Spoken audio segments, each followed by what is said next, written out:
దేవునికి స్తోత్రములు. మీ అందరికీ నా వందనములు. ఈరోజు దేవుని వాగ్దానము, మేలుతో నీ హృదయంను తృప్తిపరచుచున్నాను.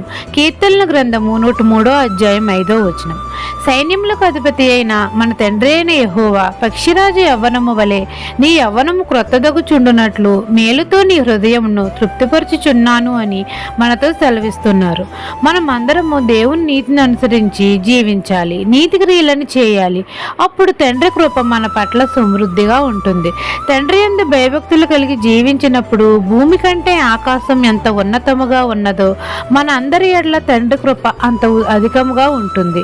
తండ్రి దీర్ఘశాంతుడు కాబట్టి మనము కూడా దీర్ఘశాంతము కలిగి జీవించాలి. అప్పుడు తండ్రి మేలుతో మన హృదయములను తృప్తిపరుస్తాడు. అనేకమైన మేలులు మన జీవితంలో చేస్తాడు. నిత్య సంతోషము మన తలల మీద ఉంచుతాడు. మన ఆలోచనలు సఫలపరుస్తాడు.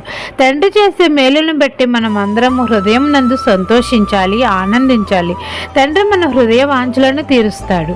ఈ దిన వాగ్దానం మీ నా జీవితంలో నెరవేరాలని కోరుకుంటూ దేవుని సువార్త పరిచర్యలో మీ సహోదరి. ఆమెన్.